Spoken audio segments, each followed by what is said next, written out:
Father Amaral, Father Liborio Amaral is a pastor in the Archdiocese of Toronto. He was ordained in 1992 after studying at St. Augustine Seminary in Scarborough in the Archdiocese of Toronto. And he has served in many places in the Archdiocese, in Woodbridge, Mississauga, Newmarket, Brampton, Bramalea. And he has been a spiritual advisor, particularly to the Catholic Women's League. And notably, in 2004, Cardinal Ambrosich invited Father Liborio to engage in ministry of vocation and appointed him as the Archdiocesan Vocations Director, where he served in that post for about 5 years. So we're very blessed to have Father Liborio with us. He is a noted preacher and well-loved pastor. Father, thank you so much. Welcome. Thank you very much, Deacon Peter. I'm very glad to be able to be of help and support in any way that I can be. Right. Well, your support is of a very experienced preacher, 30 years or so under your belt of preaching. And you've had to preach on Sundays, and you've preached in daily masses and at the various feasts and solemnities throughout the year. But what we're talking about today in particular is the kind of preaching that stands out a little bit different from all of that. Well, sometimes you encounter a situation and it's the kind of homily that, oh, I'd rather not have to be involved in, because it's challenging or it provides particular difficulties which the preacher needs to think about.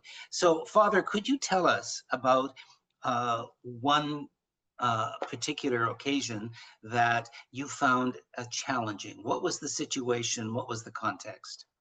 Sure.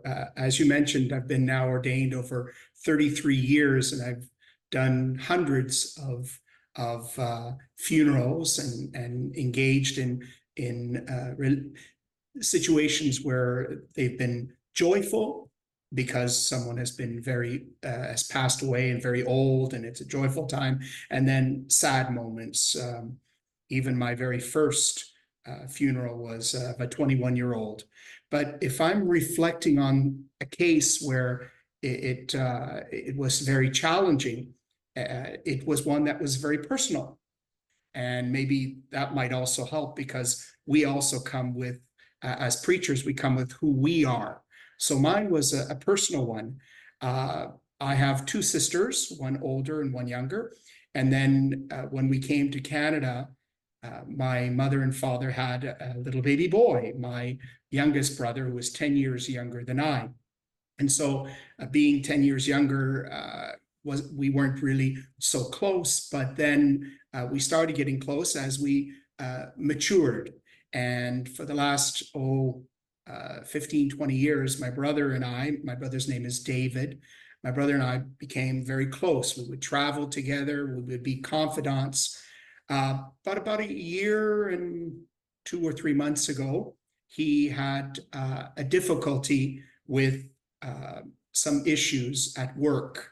He was experiencing a lot of stress, and that caused him to decide to take a leave of absence. That was something that was very tough for him, because he was the associate director of the Catholic School Board.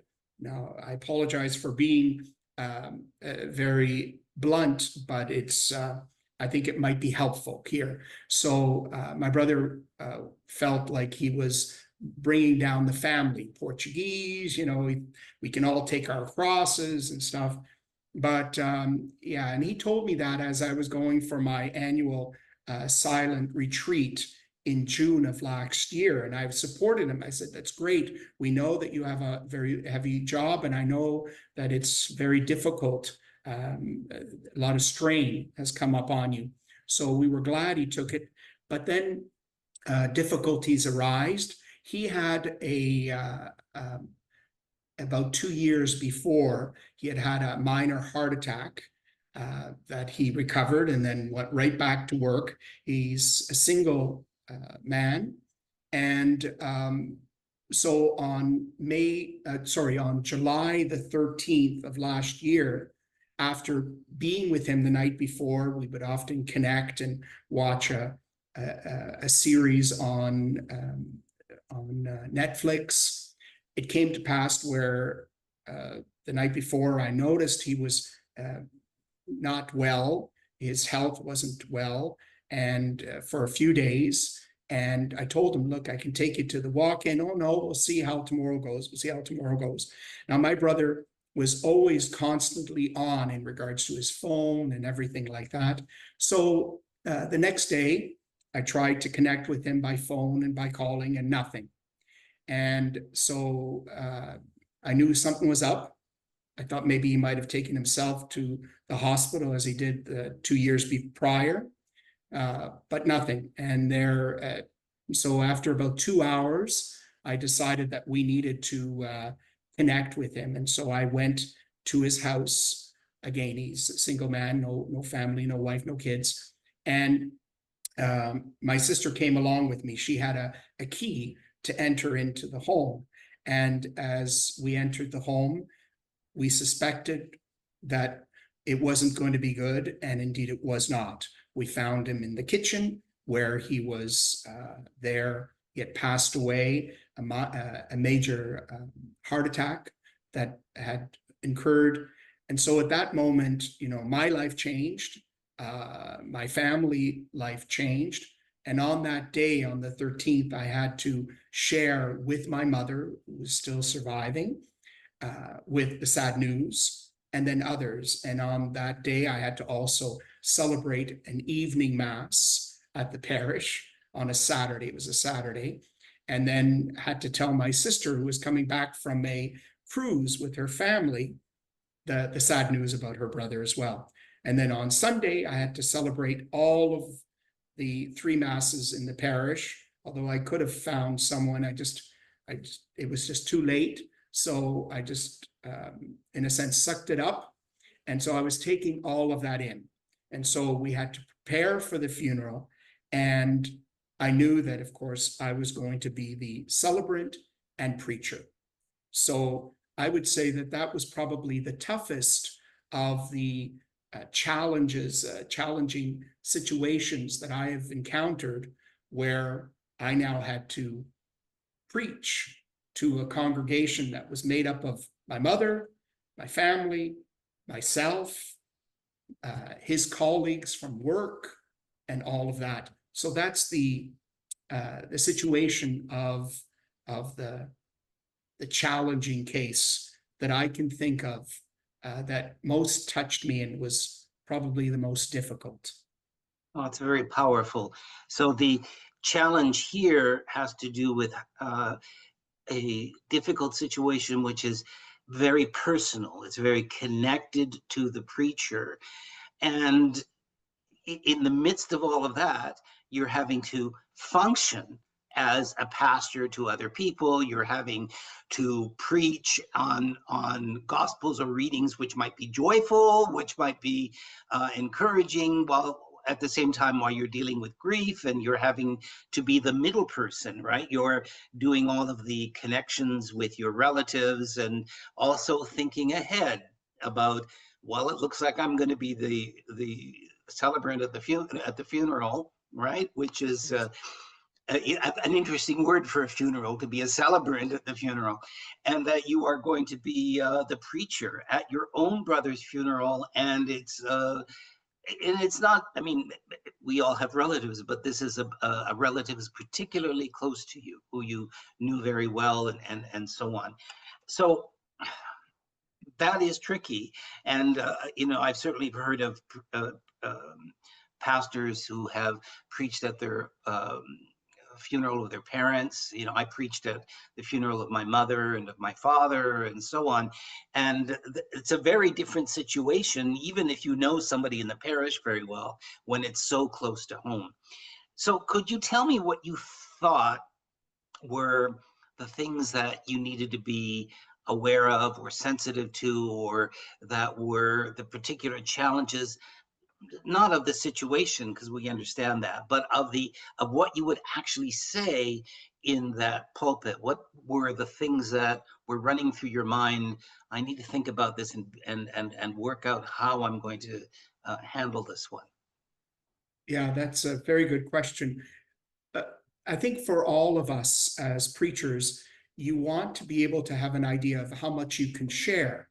One of the important things that comes up for us as preachers, deacons, and such is how much can we get to know the individual. So if we look at a case, someone might have committed suicide or something.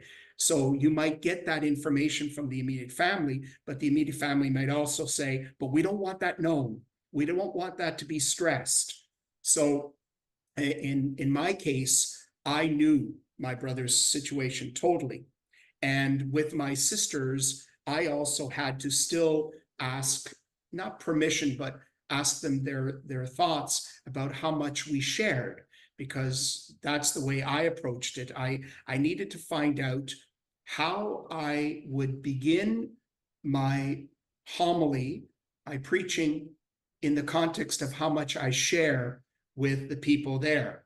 And so we decided that it was important to be able to share that my brother had a previous heart attack, that because also rumors can start very easily. You know, how did he die? For me, I didn't want rumors to be started. So when we are talking about certain challenging situations, that's what the families are going through as well. Some of them, they don't want the information out. Some of them, they do. Some family dynamics are involved.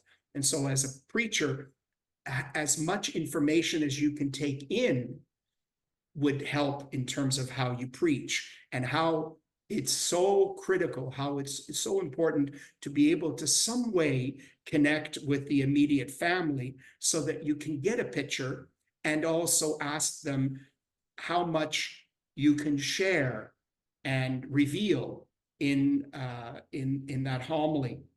And so in my brother's case, the way I approached it, I wanted to give them the background of how he wasn't taking care of his health, because he should have been going to the doctors, but that was my brother. And so I used that as well, that was his character. You know, he was one that didn't like going to doctors too much. And so that also connects with people that way. So the way I approached it was to come it from an angle of sharing what we wanted to share, and then move from there to how Christ is involved in the whole of the situation. Because again, it's all about Christ, and how can we make sense? How can we make sense of this tragedy, this challenging moment in our lives, the lives of the immediate family, the lives of those who are friends of the immediate family, or those who are colleagues, and all of that. Not sure if that responds to your question. Sure. So you wanted to consult because you had one issue was how much do I reveal about his background? Do I actually talk about how he didn't take care of himself and things like that? And you wanted to make sense of the situation for everyone was there. In terms of you personally, were you at any point concerned about um, your emotional fortitude in giving a homily? Were you concerned that, gee, will I break down or will I be able to manage this? I mean, was that an issue for you, or how did you think? I mean, because when somebody's particularly close to you, right? I mean, I have, for example, seen a homily where, or listened to a homily where a priest was um, uh, doing the homily of his mother and completely fell apart in the middle. I mean, so I mean, did you, was that an issue for you, or did you have some thoughts about that? Yes, that was something that I was thinking about. And usually, in my case, I also preached at my dad's, and I also preached at my uncle's, who was a priest as well by the same name, Father Liborio Tavares. So I was able to reach back and, in a sense, to uh, remove myself in the good sense, not in the bad sense, remove myself from being the brother or the son or the nephew, and place myself in the role that the Lord is calling me to do. One of the things that sometimes we priests do as well, and no doubt with deacons, but with priests, is sometimes we have someone whom we can call upon. So I have a very good friend, Father Tim Hanley, and so he knew that if I couldn't, he would step up. And so that was kind of like, I realized that no matter what, it was going to go through. And if I needed to step back, that a colleague of mine would be able to jump in as well. So yeah, that was always in the back of my mind. Also recognizing that I didn't want it to be about me and my feelings.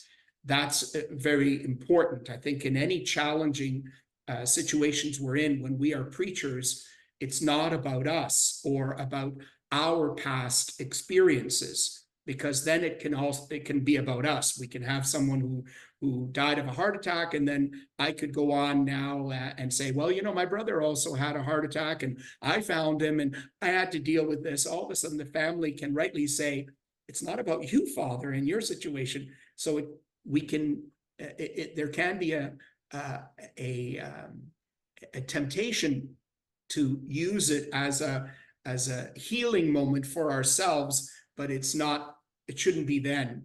We always have to look and reflect on who we are trying to minister to. And I think that that's the way I approached it. I had to minister to my family, and so I had to stand up. You know, I had to get to the plate, as they say, and make sure that I saw the ball coming and hitting it as best I can, that the Lord wanted me there as well. And that I wanted to honor my brother, because I could hear my brother in the background say, no, you better be good, and you better not cry, and you better not. So that kept me in the position where I needed to be.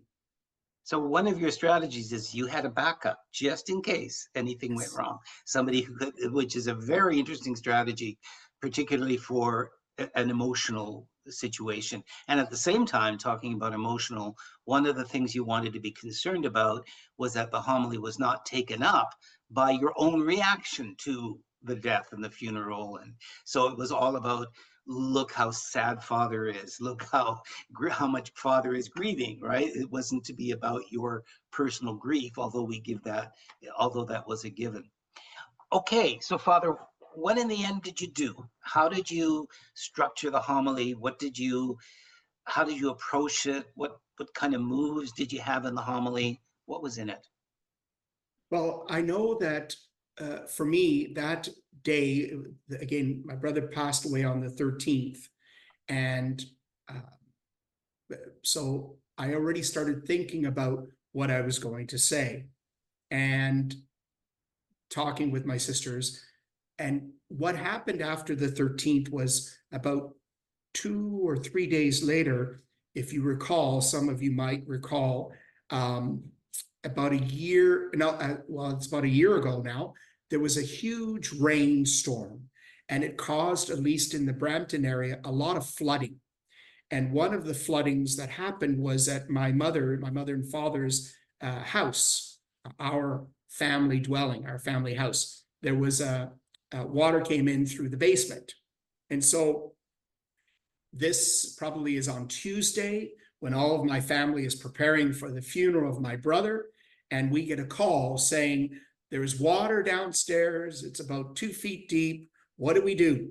And so I used that example in my homily after explaining what my brother's background was in terms of his illness, how he had taken a leave of absence and why. I approached and said, you know, God sometimes can lead us to think about challenging moments by even adding more challenging moments. And I explained to them about the flood that happened at my mother's house and how the whole family gathered together, all of my nephews, my niece, my 2 sisters, their husbands, It seemed like all of the family that my brother would have considered his immediate family all gathered there to pump out water. And we're all doing all of this. And we had pizza. And I said, we looked at all that, and all of us were saying, my brother would have loved this, because he would not have been participating in any of the hard work. He would have been just the person who would have said, look at this, look at that, and would have been kind of like in his role, well, why don't we try this? Why don't we try that? And being kind of that leader type. So I included that in my homily, and those who worked with David in the school board knew exactly where I was coming from. So there was a lot of chuckles and things, which I knew that was going to bring out a little bit of levity. And then from there, I said, we're here for a tragic moment. And the big question in all of us is why? And so I felt that I needed to focus on the big question, why? And I tried to say that in all our lives, we have the why, because my brother's death affected our family just as many deaths affect other family members, just as tragedies occur. Someone hears about cancer, and we all have that question, why? So I tried to lead the people into allowing themselves to ask the question, why? And how I could bring Christ into that why. To be able to say, sometimes we can ask the question, why, but we don't know the answer. And I think I used the example of Pope Francis, who once was asked by a child who said, why did my father die? And Pope Francis basically, lifted up his hands to the child and said, I don't know, but what I can tell you is that Christ is walking with you now, that Christ is with you now, and he's the one that's going to provide the answer to the why. And it might be in this life, but more importantly, he will let you know in the next. And that's what we hold on to. Because for me, I know I wasn't expecting in my homily to answer all of the questions that people have. I realized that I wasn't going to be able to give the full answer to the why, because there isn't. But I wanted them to know that it's okay to ask the question, and that Christ also is with us, crying in the sadness, in the pain. And that I think I might have used the example that when a child breaks a toy that a parent cannot fix, the child brings the toy to the parent. The toy is not able to be fixable. So what does the parent do? The parent, in that why did the toy break? The parent sometimes just takes the child, brings the child closer and says, it's okay, I'm with you. So that's what I wanted to try to bring in my homily. So you was it at the start of the homily, one of the first moves of the homily was you talked about the family and all of that coming together, which is sort of an image of everybody coming together at the church for the funeral, but all of them coming together, cooperating with each other, being sad together, but also being joyful together, with their sharing a meal, pizza, Yes.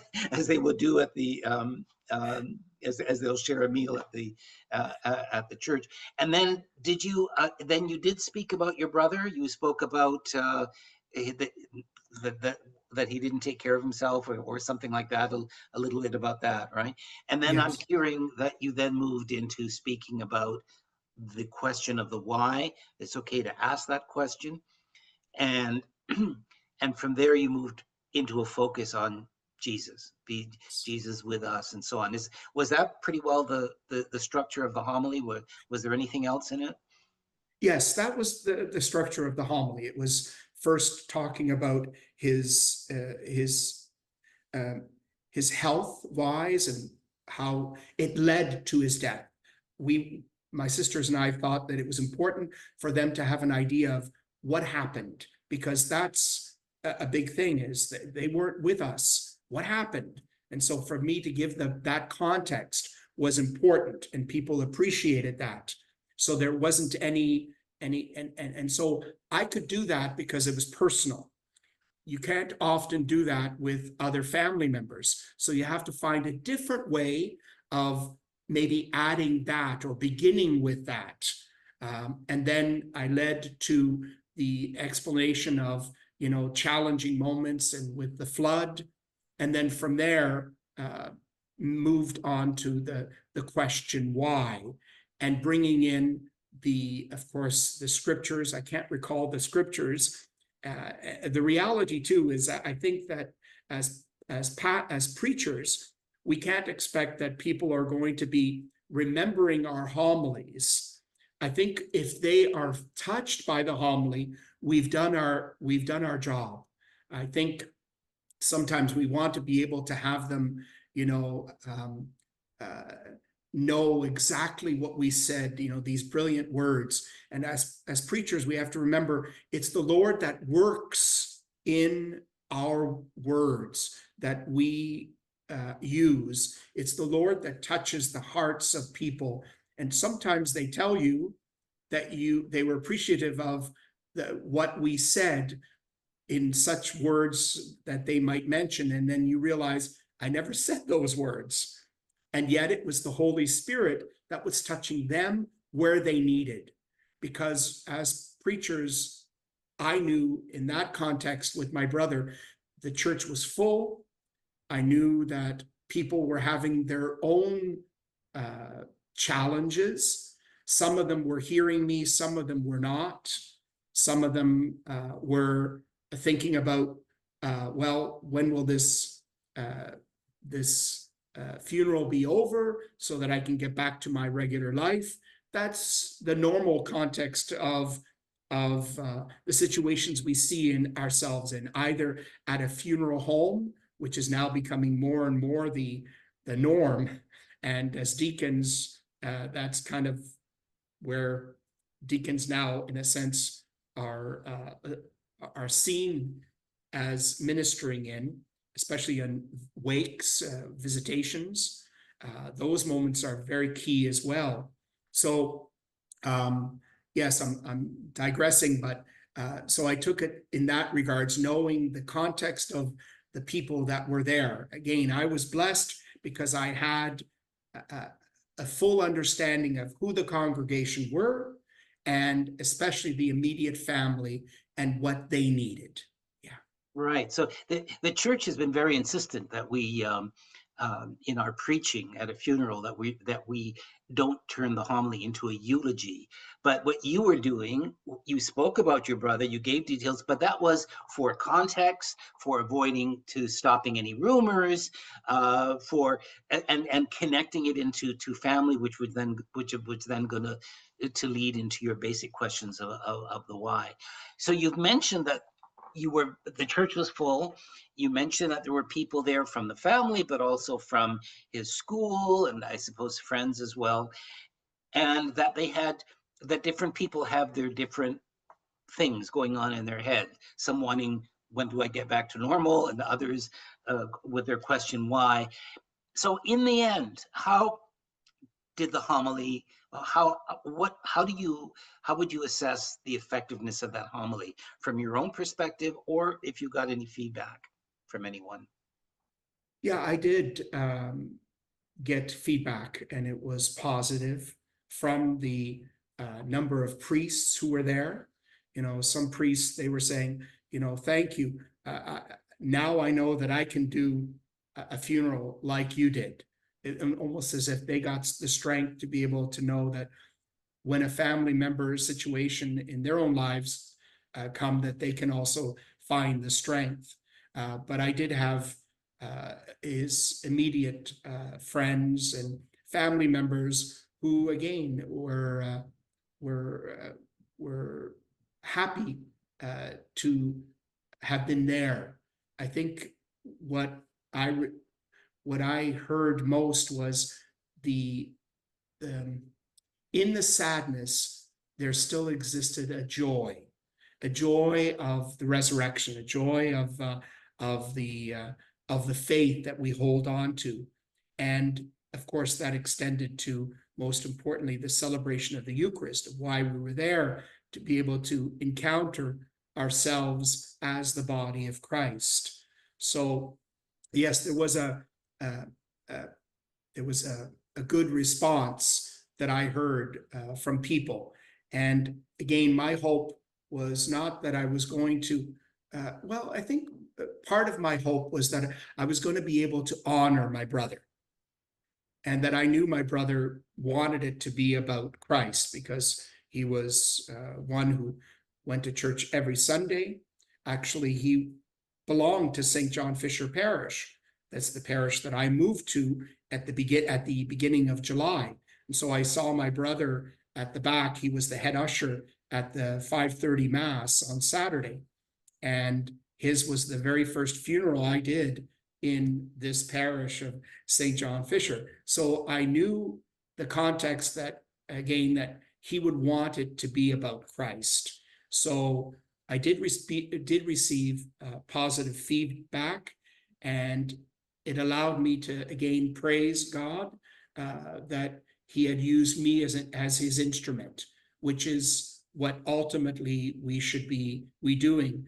I know for deacons, priests, all of us should be truly praying, even if it's just a visitation where we have to do the prayers, because it does ask for a short homily.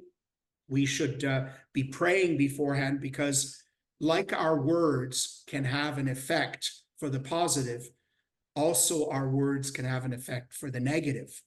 And it, depending on what we say, and it should be something that we should be cognizant of, is that it can help people, but can also hurt people. It can turn people away from the church. And that's the sad thing that you don't want to do. You want people to come with the realization that this is a challenging moment, but Christ is in that midst of that challenge.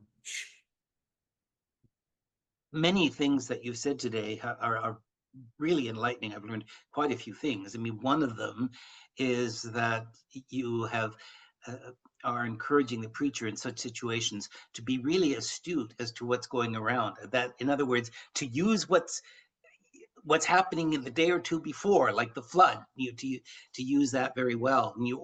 You've spoken about being sensitive to the questions that people are asking, and to bring that into the homily. You've talked about not making the homily primarily about the preacher, and so have the he must increase, I must decrease, right? To have the preacher stand back about that. You've talked about the importance of prayer in all of this. Is there any advice that you would like to give to preachers in general, or particularly to new preachers, people who are just maybe seminarians or diaconal candidates who are preparing for ordination? Any advice that you might have generally about when you face that situation out of nowhere, that comes out of left field, which is, it's not just the regular preaching ministry to which we are commissioned, but it also provides a particular challenge. Do you have any other advice that you would like to give to all of us? Again, I would say to preachers is to try to do your homework. Again, I think it's easy to be able to say, well, I'll just go into the funeral home. Even if you, for example, if you're going to a funeral home to do prayers, for example, there, to even speak to the immediate family by themselves. And this is often wonderfully done by the funeral directors. And they often say, would you like to meet the immediate family?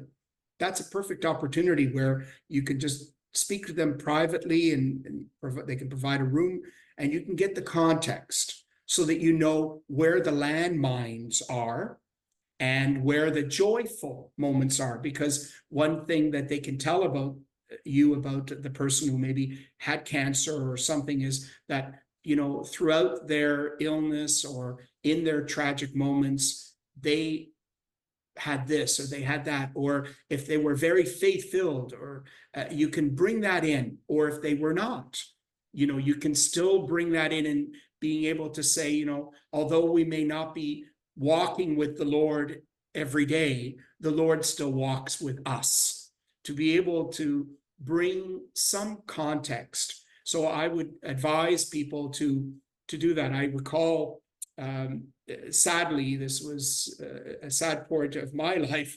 When I was going to become the vocation director, my mind was on that, as I was still pastor of Newmarket Parish, St. Elizabeth Seton, and there was a funeral, and there was a lot happening there. And I think I felt like I was comfortable, because I'd done so many funerals, that I'd be able to just talk in general. And as now happens, people want to say eulogies or words of Christian remembrance, which I allow, as parishes now are allowed, I allow at the beginning, because, and that's what I would encourage as well, is to allow that at the beginning, because then you can use the material or clean up the material. Because somebody might say, well, God is going to make them angels. Well, they're not going to be angels. We're praying that they're going to be saints, something like that, but in a nice way. But I didn't focus on this one funeral, and I knew that somebody was going to come up, a brother was going to come up and say a few words, and I thought that I would use the information, thinking that I was going to be good enough to wing it. And so the brother came up and started talking about the deceased and how he was a very good mason. And I thought, oh, masonry. Okay, I'm going to talk about that, about, building stones and stuff. And then I realized it was a mason. And I thought, wow, what do I do now? So that was one of the most challenging funerals and preaching that I had to, where I had to really think on my feet. So I would say to preachers, get to know your audience, get to know the family, and get to know the individual who has passed away as much as you can. And then bring it to prayer. Find also the readings. I also talk to the family and ask them what readings they wish to choose from, because that's also moments where you can get a little bit of clarity, because if they choose a certain reading, it's where their minds are at. And so, we can do that. Usually I leave the homily for myself so that I can be guided. Often I give them the opportunity for the first reading and the second reading. Gospel, usually, unless they insist, I usually choose, because if it's someone who is very, very faith-filled, comes to church every day, for example, I might choose the very simple homily of the individual who finds the pearl of great value, the one who's found the treasure and sells everything. And I said, well, and then I can use that in my homily and say, Bob or Samantha found the treasure.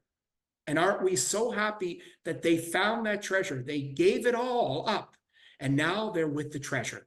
They're with that fine pearl. You can take, of course, because again, the centrality of our homily has to always be about Christ and his church that he formed. So taking all of that in, I think those are kind of like some suggestions that I would give to preachers, and not to be afraid. Sometimes we're going to fall flat, and we're not going to be responding. And so we just turn to the Lord and say, Lord, I have to try better.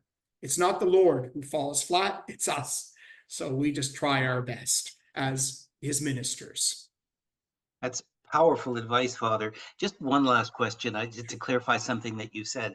You said one of the advantages in speaking to the family, even if it's at the vigil in the funeral home in that few minutes, is to identify any landmines which suggests that it's possible for a funeral homily to blow up. Um, could could you just clarify, what you, like, for example, what you mean when you say, you know, you have to be careful with your homily, but you also want to be sure it doesn't blow up with a landmine. What is a Yes. landmine? Yeah, and again, an example might be, you read that he has three brothers and two sisters, and so you can say in your homily, isn't it great that he had three brothers and two sisters? What a wonderful family to be able to have all of them gathered, and all of a sudden you realize that two brothers aren't there because they don't want to be there, and two brothers are sitting as far away as they can because they're arguing and they're fighting, and some of them aren't there because they didn't appreciate or like the person, their brother who passed away.